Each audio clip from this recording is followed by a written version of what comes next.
Two types of people are watching this. The first thinks capitalism, for all its flaws, is still the greatest engine for wealth and opportunity ever built. And they're right. The second watches billionaires buy super yachts while teachers work 2 jobs, sees 40 years of wages that barely move and rent that's tripled, and thinks something is broken at the foundation. And they're also right. Same economy, 2 correct conclusions. Because you're looking at different things, what the system was designed to do versus what it actually does. This is a specific, detailed, stress-tested plan to close that gap, not a manifesto, not a tax the rich in 4 words. 13 mechanisms with 5 crisis modes, a built-in emergency fund, and I'll tell you exactly where it even fails. That's part of the deal. Let's start by imagining a town, let's say 100 people, with one guy, let's call him Dave, and he has $1 million. Everyone else has 10. Dave locks his money in a vault and never spends or invests. What happens? Well, everything closes. Shops, restaurants, the school. The $1 million exists, it just doesn't do anything. And money that doesn't move is economically identical to money that doesn't exist. Think of it like water. A reservoir behind a dam that never opens is just a lake. Water only does useful things. It grows crops, fills glasses, runs factories. When it flows, money is identical. Economists measure this with something called the velocity of money. How many times a single dollar changes hands per year. If you spend $100 at a restaurant, that pays the server. Then the server buys groceries. Then the grocer pays a supplier. $100 with 4 transactions creates $400 of economic activity. Economists estimate that in a healthy economy, every dollar moving generates between $1.50 and $2 of total GDP, which is like the national scoreboard. A dollar parked in a bond account doing nothing? Well, that generates nearly 0. We know stationary money is destructive. It costs everyone else real jobs and real opportunity. So what does the current tax system do about it? Nothing. What it punishes is earning. Paycheck, taxed. Company profit, taxed. Stock sale, taxed. Every productive act gets a fee. But a company that makes $500 million, pays its income tax, and parks the rest in treasury bonds for 10 years has 0 further obligation. That money can sit completely still forever, and our system is fine without it. It's like if money flow was a river. The system charges a toll to enter the river, but nothing to build a dam. What if instead of taxing the flow, we taxed the dam? That's the entire framework. Companies that keep money moving, paying workers, doing research, building things, pay very low taxes. Companies that hoard face escalating costs the longer they do nothing. Quick boundary, because it matters. This only applies to corporate profits and individual incomes above $500,000 a year. If you earn under that, and the overwhelming majority do, none of this touches your paycheck, savings, or retirement. We're targeting large capital that is large enough to actually slow an economy when it stops moving. And yes, businesses do need reserves, a rainy day fund, a runaway for a big investment. So the framework uses time and not immediacy. You earn money, you get a rolling 3-year window to put it to work. And if the economy goes into recession, the clock automatically pauses until things stabilize. Pressure without forced panic. The core mechanism is a 3-tier tax structure, like a parking meter. You can park as long as you need, but the longer you stay, the more it costs. Tier 1 is for active capital. If you put your earnings to work within 3 years through wages, research, physical investment, then you pay 15%. For context, the current US corporate rate is 21%. Ireland's famously low rate, the one that pulled Apple and Google to Dublin, is 12.5%.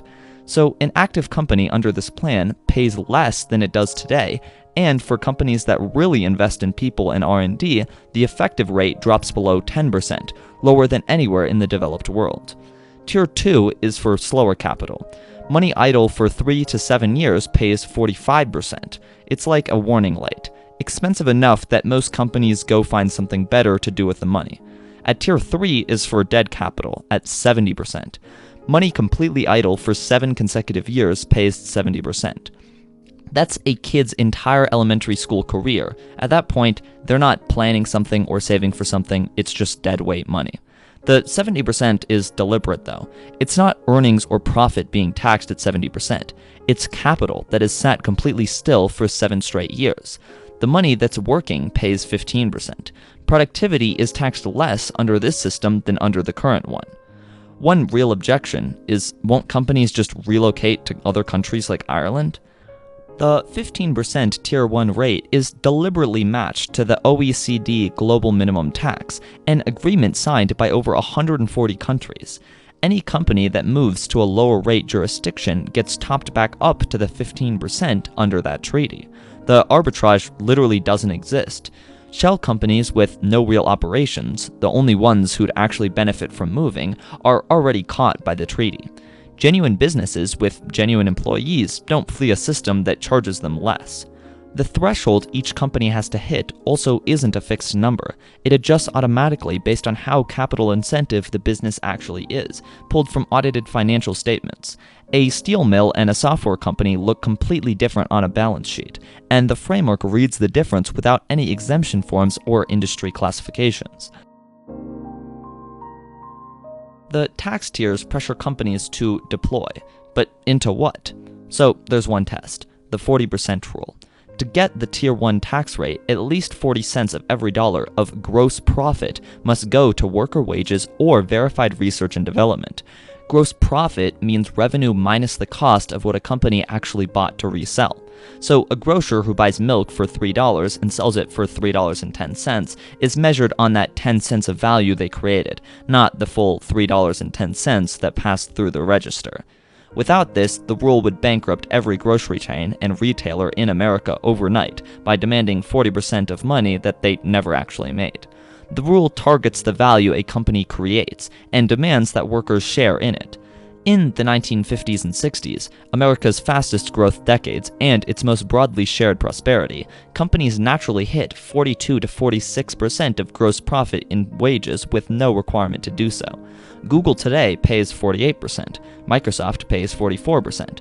This floor doesn't burden companies building things. It targets the model of generating enormous value while paying workers as little as the market will bear, the exact business model behind most of our wealth inequality.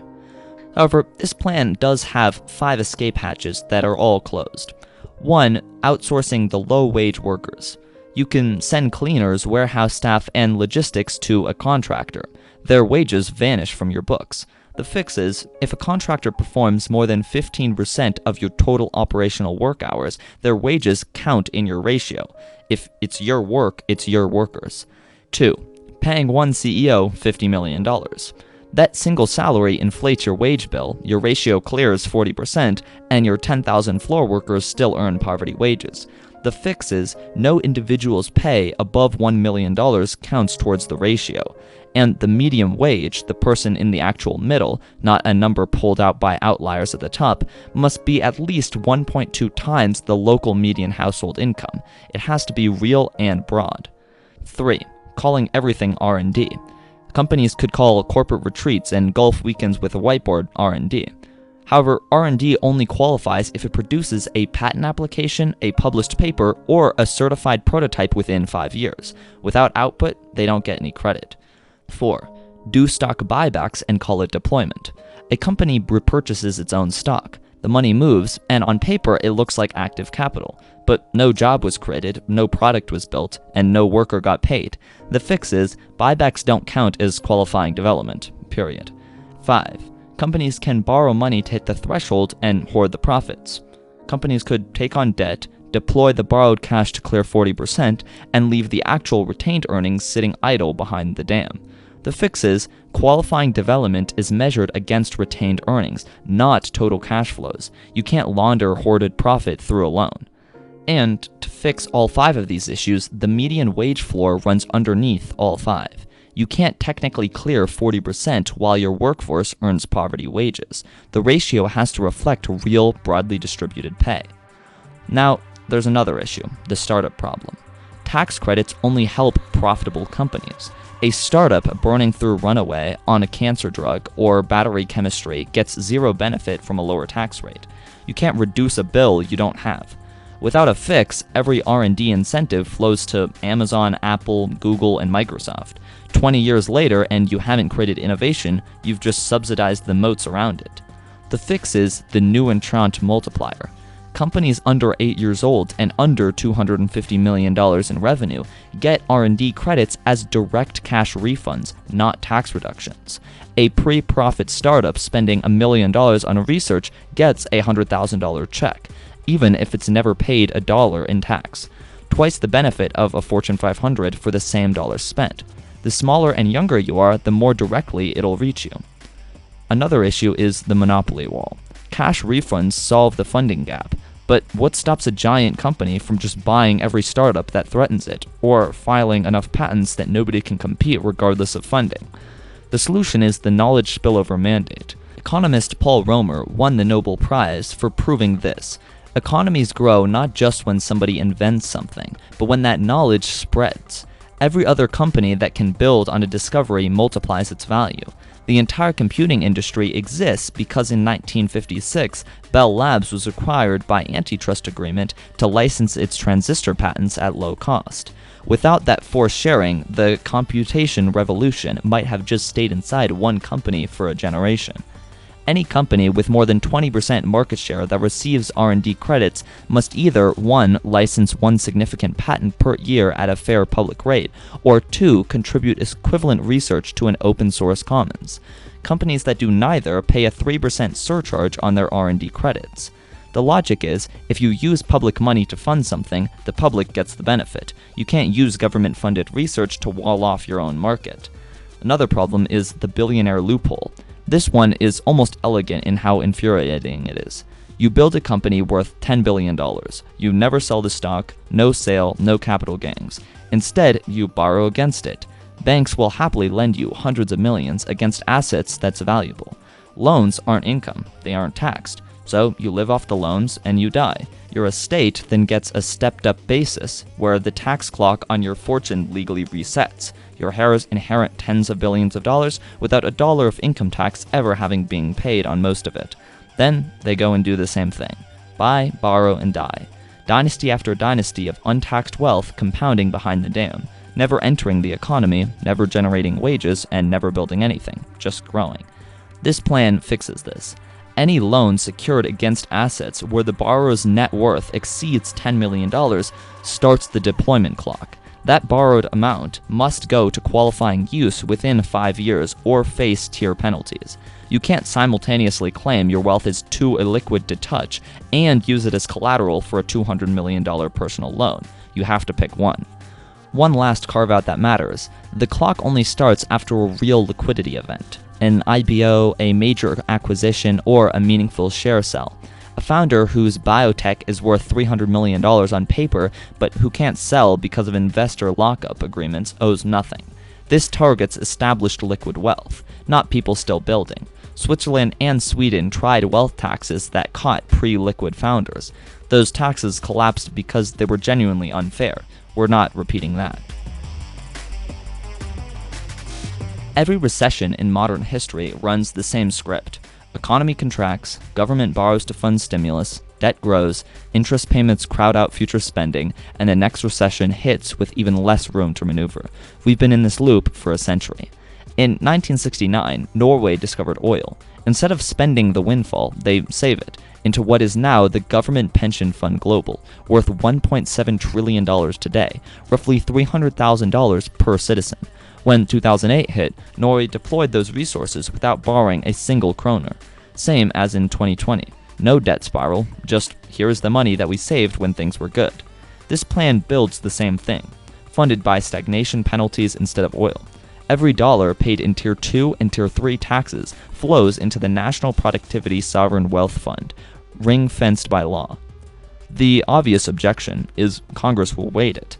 Every supposedly locked fund in American history has been raided. The Highway Trust Fund, the Social Security surplus, state pension funds. The difference here is that deployment isn't a vote. The fund releases money automatically when GDP has been negative for 2 consecutive quarters. A publicly reported formula number that no administration controls. No congressional vote, no executive order, the same structural independence the Federal Reserve has to prevent politicians from printing money. Same principle, but with a different application. The fund splits into 2 buckets. 35% sits in government bonds, borrowing on purpose. When recessions hit, investors pour money into bonds. Prices rise, so the emergency reserves actually grow exactly when the economy needs them most. The other 65% goes into diversified equities and real assets, compounding over decades, and pays 3% annual dividends back into the emergency bucket to keep it full between crises. No single sector can exceed 30% of that equity bucket, so one market crash can't wipe it out. Projections based on Federal Reserve data on idle capital suggest around $325 billion per year in stagnation tax revenue, roughly $4 trillion over a decade. The emergency portion comes to about $1.4 trillion in deployable reserves. The entire 2020 CARES Act was $1.2 trillion, and it was entirely borrowed. This fund would be larger, and it costs nothing in new debt. The deepest problem in economic policy is the same action that saves an economy in one crisis destroys it in another. In the 1970s, governments injected money into a struggling economy, exactly what the textbook said. But the problem wasn't a lack of money. Oil was scarce and expensive.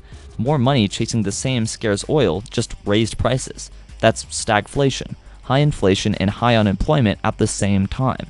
The combination that wasn't supposed to be possible, with the right tool but the wrong problem.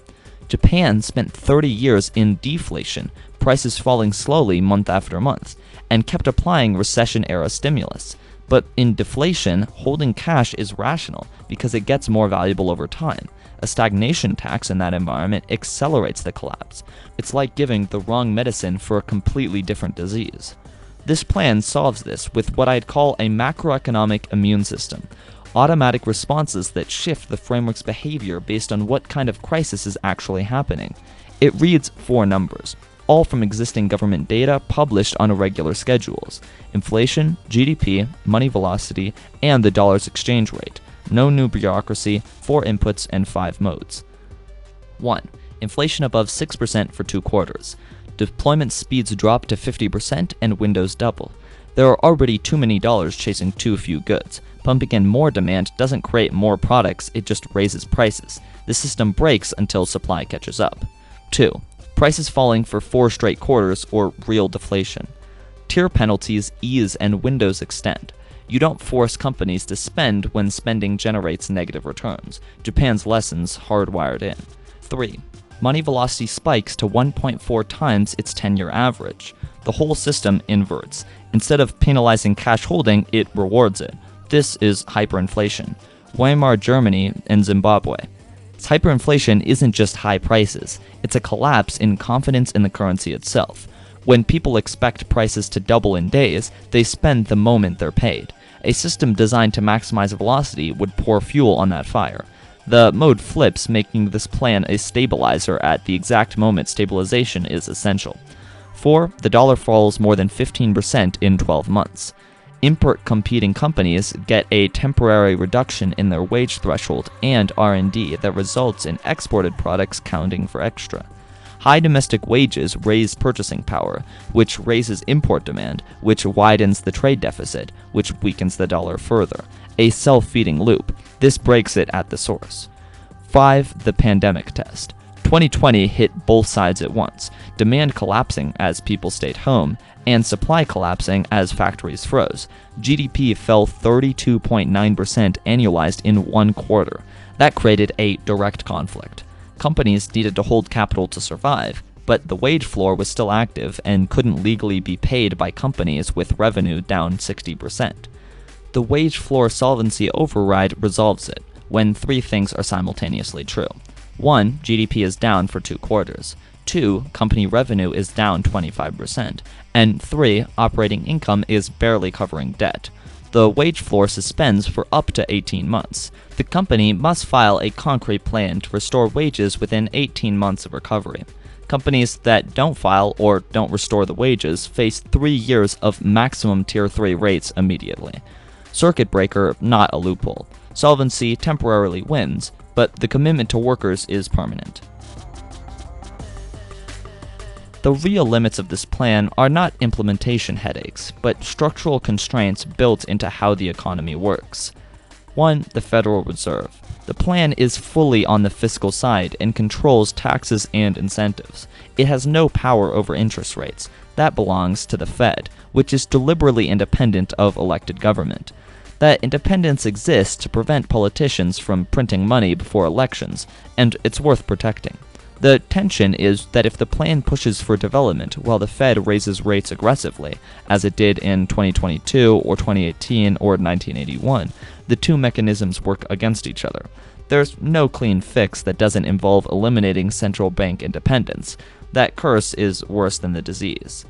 2. The 10-year transition. A framework this comprehensive needs a decade to phase in, spanning 3 or 4 elections. The documented risk is that one administration enacts it and the next partially repeals it mid-transition, leaving a hybrid more distorted than either the old system or the new one. Whether any democracy can maintain political will across a decade of structural change is an honest and open question. 3. The IRS simply isn't built for this. The rules all use existing published data, with no new collection needed, but applying them in real time across millions of companies, tracking contractor hours through global supply chains, calculating industry-adjusted thresholds from live financial statements, well, that requires enforcement infrastructure the IRS doesn't currently have. It would take years and real money to build. Tractable problem with real constraint. And to be clear about scope, monopoly regulation, unemployment policy, environmental policy, those are separate and urgent. They need their own frameworks. This one does one thing. It changes what happens to capital when it stops moving. That's not everything, it's not trying to be. Here's what this actually comes down to. This system isn't broken because the wrong people are in charge or because the wrong party won an election one time. It's broken because for 50 years the rules have made hoarding cheaper than investing. That's not a moral failure, it's a price signal, and price signals can be changed. If you're a free market conservative, there's no central planner here, no committee allocating capital to approved projects, just a tax structure that finally charges the right price for the right behavior, and cuts taxes on productivity below anything America or Ireland or Singapore currently offers. If you're a progressive, the billionaire borrowing against his stock to avoid taxes, he can't do that anymore. The company outsourcing workers to hide wages, those workers count. The tech monopoly using public R&D money to wall off competition, it either shares or pays. None of this depends on corporate goodwill, it's built right into the math. And if you're just the person watching their paycheck buy less every year while being told the economy is doing great, your situation isn't natural. Your wages are stagnant because the system doesn't reward companies for paying you well. Your rent is rising because capital accumulates in financial assets instead of in housing. Your job feels precarious because hoarding cash and uncertainty is cheaper than investing in the people doing the work. That's the output of a system that has made those outcomes cheaper than the alternative. Change the math and you change the outcome. The economy is just a set of rules. We wrote them, we can write different ones.